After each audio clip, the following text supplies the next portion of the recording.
Hello friends, आपका स्वागत है आपकी अपनी वीडियो के अंदर। और मैं आपके साथ बात कर रहा हूं कि आज इस वीडियो में आप क्या देखने वाले हैं। क्या आपने उम्मीद की थी कल हमने चर्चा की थी बाज़ार के लिए थोड़ा सा कमजोरी के संकेत दिए थे। और हालांकि हमने थोड़ी सी ज़्यादा कमजोरी एक्सपेक्ट की थी, हालांकि बाज़ार में उतनी कमजोरी नहीं हुई और हालांकि कमजोरी रही। और निफ्टी बैंक के अंदर हमारा जो व्यू था कि शायद 39,100 और 50 के आसपास जो है बाजार जाए और फिर शायद उसको भी ब्रीच कर दे। और वो 10 दिन के मूविंग एवरेजेस हैं 39,150 के आसपास जो है 10 डेज़ के मूविंग एवरेजेस है। हमें लग रहा था कि उसकी टेस्टिंग होगी लेकिन नहीं हुई। और एशिया के बाज़ार भी कमज़ोर थे, यूएस के अंदर भी बाज़ारों में कमज़ोरी थी। और आज जो अब एक पॉजिटिव हुआ है वो ये हुआ है, ब्रेंट क्रूड के प्राइस $90 के नीचे टूट गए हैं। उसको अगर पॉजिटिवली देखेंगे तो इंडिया के लिए थोड़ा पॉजिटिव लगेगा, लेकिन इंटरनेशनली ऐसा फील हो रहा है कि रिसेशन जो है बिल्कुल नियर द कॉर्नर है। तो यानी कि बहुत ही नज़दीक आप रिसेशन के बैठे हुए हैं, ऐसा वर्ल्ड जो है प्रतीत करा रहा है आपको जो डेटाज है। लेकिन हमारे जो बाज़ार है वो अभी भी आज अगर हम देखें तो पूरे वर्ल्ड मार्केट को आउट परफॉर्म किया। ना केवल आज बल्कि अगर आप पिछले 20 दिनों के भी परफॉर्मेंस देखेंगे तो वर्ल्ड के अंदर हम सबसे अच्छे से काम कर रहे हैं, हमने सबको आउट परफॉर्म किया। मैंने कहा था कि एक ब्राज़ील का जो इंडेक्स है वो जो है काफ़ी अच्छा कर रहा है और वो ख़राब नहीं कर रहा है, लेकिन उसने भी कल 2% की कमजोरी दे दी और आज ब्राज़ील के जो बाज़ार है वो बंद है। तो अगर हम पूरे मामले के अंदर अगर देखने की कोशिश करें तो हमारे यहाँ पे जो बाज़ार है वो कॉन्ट्रा प्ले हो रहे हैं। सुबह जिस तरीके का मूड माहौल था, जिस तरीके से सिंगापुर निफ्टी थी, मोस्टली लोगों ने सुबह मंदी की पोजीशंस बनाई होगी और दिन भर वो मंदी हुई नहीं। और जब मंदी नहीं हुई तो अल्टीमेटली शाम को वो जो ऑप्शंस थे उनके पैसे घट गए होंगे, या जो मंदी जिस तरीके से बनाई होगी वहाँ पे शॉर्ट कवरिंग आ गई होगी। तो कुल मिलाकर मंदी करने वालों के लिए आज का दिन अच्छा नहीं रहा। और इसके साथ साथ अगर हम यहाँ पर बात करें कि भाई मंदी वाले जो करने वाले लोग हैं उनके लिए बाज़ार पिछले 2-2.5 महीने से है ही नहीं।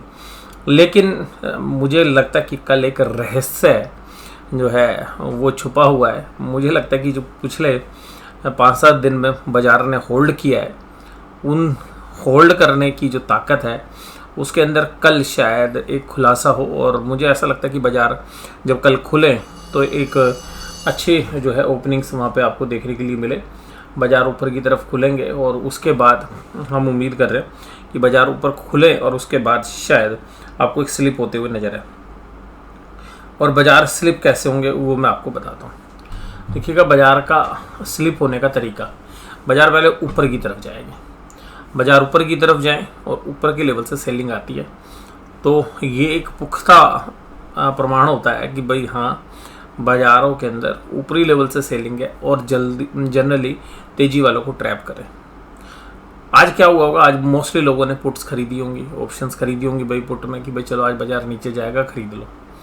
बड़े प्लेयर्स ने उन सब पुट के भाव शाम तक भाई साहब आधे से ज़्यादा तोड़ दिए होंगे।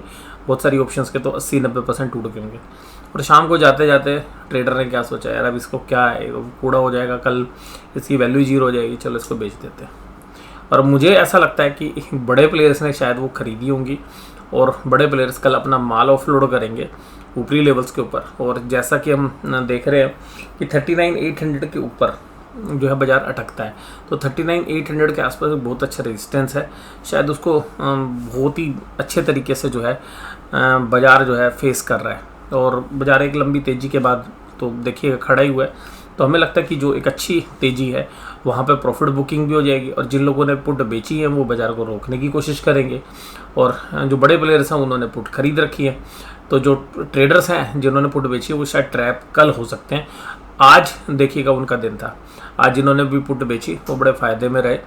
और अब इस उम्मीद में बेची कि भाई अब तो सब देखिएगा, आज यूएस में भी देखिएगा शॉर्ट कवरिंग आनी चाहिए हमारे हिसाब से, क्योंकि बाज़ार जो है बहुत ज़्यादा टूट गए थे यूएस के। तो जनरली एक रिलीफ रैली कह दो या आप एक पुल बैक रैली कह दो, या हो सकता है कि गिरे ना डाउ जोन्स, तो वो भी काफ़ी है। तो ऐसी परिस्थिति के अंदर जब सब कुछ मूड माहौल ठीक होगा तो ऐसा हो सकता है कि बाज़ार ऊपरी की लेवल पे खुले, थोड़ा सा ऊपर की तरफ जाएं और वहाँ पे जहाँ पे कॉन्फिडेंस रहेगा, क्योंकि सारे डेटा पॉइंट आपको कॉन्फिडेंस दे रहे होंगे, ब्रेंट क्रूड का प्राइस भी।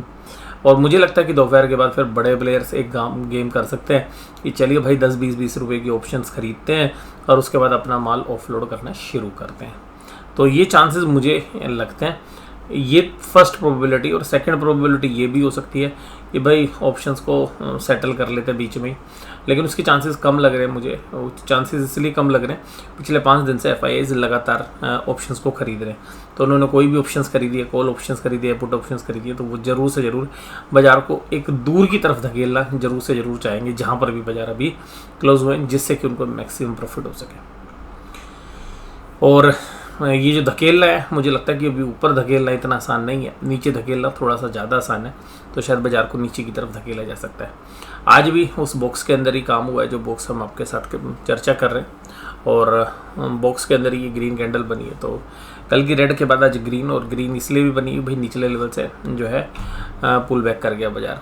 आज श्री सीमेंट जैसे शेयर्स या सीमेंट के जो बाकी शेयर्स हैं वो तेज़ी के साथ काम कर रहे थे, क्योंकि क्रूड ऑयल के प्राइस कम होने की वजह से, जो बाकी फ्यूल्स के जो प्राइस कम होने की वजह से इनकी मैन्युफैक्चरिंग कॉस्ट के अंदर इम्पैक्ट आएगा। और इसके अलावा भी देखिएगा, जो बारिश का सीजन है जब उसके अंदर डिमांड कम रहती है इनके, लेकिन बारिश का जब सीजन ख़त्म होता है तो प्राइस रियलाइजेशन अच्छी हो जाती है, और सीमेंट के प्राइजेस भी कंपनियाँ बढ़ा देती हैं इस दौर में। तो ये हमें लगता है कि एक रीज़न है जो कि सभी सीमेंट कंपनीज़ के जो भाव है आज काफ़ी अच्छे से रिएक्ट कर रहे थे positively. Shri cement, UltraTech cement दोनों तेज़ी में थे। इसके अलावा बजाज फाइनेंस, टीसीएस और अदानी पोर्ट जैसे शेयर्स भी तेज़ी में थे। Reliance, ICI bank, Tata Motors, HDFC और एचडीएफसी बैंक ये सब कमजोरी में थे। एडवांस डिक्लाइन रेशो देखिएगा फेवरेबल था आज, और कल हालांकि कमज़ोर हो गया था। और श्री सीमेंट आज का स्टार परफॉर्मर रहा 8.43%। उसके बाद अल्ट्राटेक सीमेंट 4.24, अदानी जो है पोर्ट्स का पोर्ट्स एंड एसईजेड 2.89। तो ये शेयर्स तेज़ी में थे। कमजोरी थी Tata Motors, Bajaj auto, IndusInd bank, Mahindra and Mahindra जैसे शेयर्स के अंदर। निफ्टी बैंक देखिएगा आज सुबह खुले तो सही, नीचे गए 337 पर गए, फिर नीचे गए, नीचे से पुल बैक किया। 11 साढ़े 11 बजे तक बाजार ने कहा भाई अब मैं नीचे नहीं जाऊँगा। जब बाजार ने कहा मैं नीचे नहीं जाऊँगा तो 400 पे आके खड़ा हो गया, और 400 और 500 के बीच में दिन भर खेलता रहा। तो बाजार ये आज 400-500 के बीच में दिन भर जो है अच्छे से टाइम पास किया। फिर हालांकि 2:15 बजे के आसपास एक ऊपरी लेवल से एक सेलिंग प्रेशर आई, तब भी बाजार 39,380 तक जो है गया था। हालांकि फिर वहीं पर कंसोलिडेट होता हुआ 39,455 पे जो है क्लोज हुआ। और हाँ, ये है जो कैंडल्स है इसमें भी सिमिलरली आपको ग्रीन कैंडल मिलेगी, लेकिन निफ्टी की कैंडल थोड़ी सी ज़्यादा मजबूत है।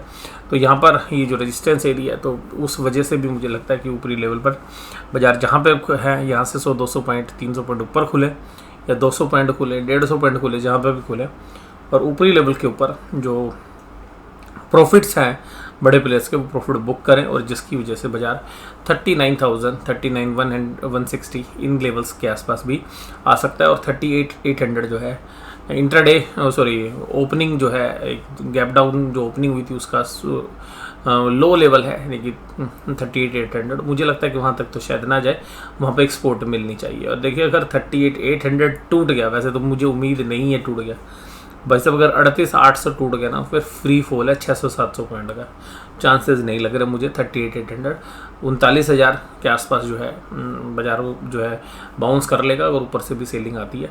लेकिन अगर 38,800 आ जाए और ये 2-2:30 बजे के बाद टूट जाए, तो आप ये मान लीजिएगा कि अगले घंटे में 400-500 पॉइंट का फॉल हो सकता है।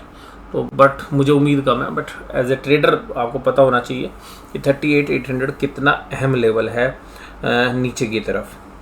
अगर वो लास्ट के 2-2:30 बजे के बाद टूटता है, तो जो ऑप्शंस के जो सेलर्स हैं वो 10-10, 20-20 रुपए की पुट ऑप्शंस खरीद के बैठे होंगे, और वो ऊपर से जबरदस्त तरीके से माल छोड़ेंगे। अगर 38,800 पे बुल्स अपने आप को कंट्रोल नहीं कर पाया, नहीं होल्ड कर पाया, तो इसका मतलब है कि सारा मामला बीयर्स के ग्रिप में आ जाएगा। फिर वो छोड़ने वाले थोड़ी ना है, फिर वो बाजार को नीचे तोड़ देंगे।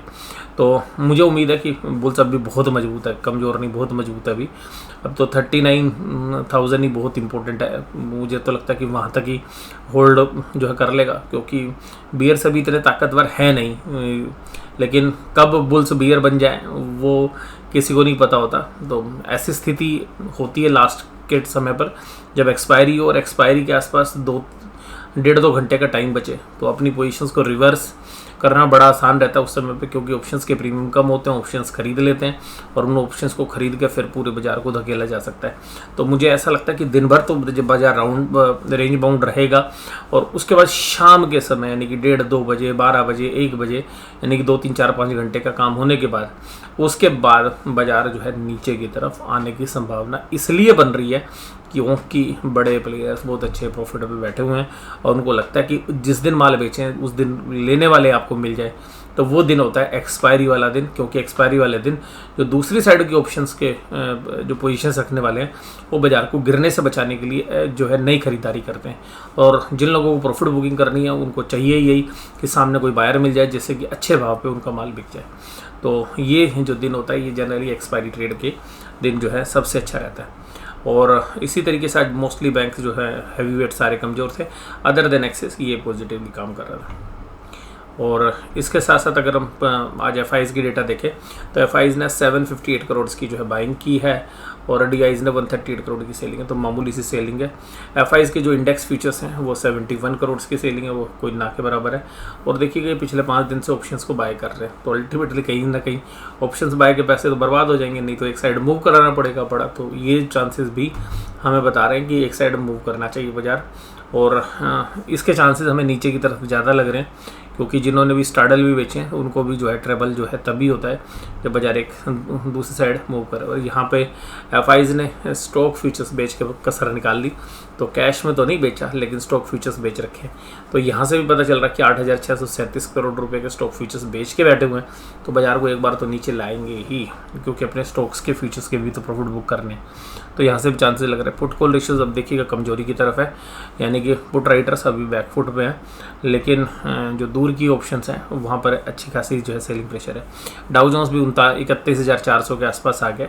अब देखिएगा ये टिकता है नहीं टिकता, अगर टिकने के चांसेस लग रहे हैं हमें, क्योंकि 4-5-7 दिन से गिर रहा है, तो जनरली एक रिलीफ रैली या आप जिसको बोल सकते हैं टेक्निकल बाउंस बैक वो बनता है। लेकिन अगर फिर भी किसी कारण से अगर 31,000 होल्ड नहीं करता है तो हमारे बाजार जो है कल एक पेन दे सकते हैं, जो पेन अभी तक आपको डाउ जोन्स की गिरावट के साथ हमारे बाजारों में जो है नज़र नहीं आया है, लेकिन वो कल आ सकता है, क्योंकि ऑप्शंस वाले जो पोजीशंस हैं वो जो है स्ट्रॉन्गली जो है रिएक्ट करने के दम रखते हैं।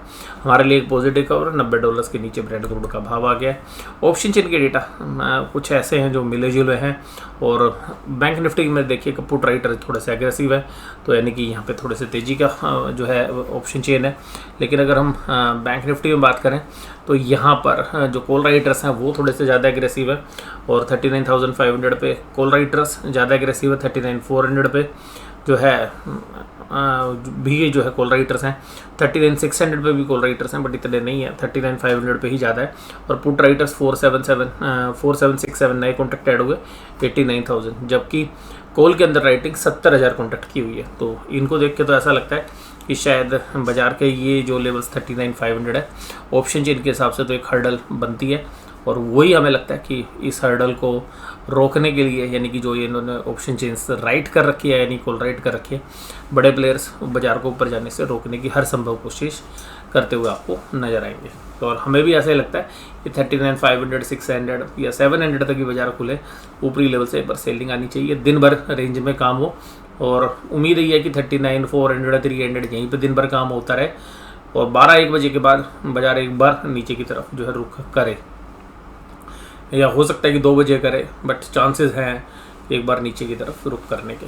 और जो स्पोर्ट है वो 39,160 के आसपास है, जो कि 10 दिन का मूविंग एवरेज है, 39,000 है। फिर मेजर स्पोर्ट है 38,800, और 38,800 के बाद कोई स्पोर्ट हमें इंटरडे बेसिस पर कल के लिए नज़र नहीं आती है।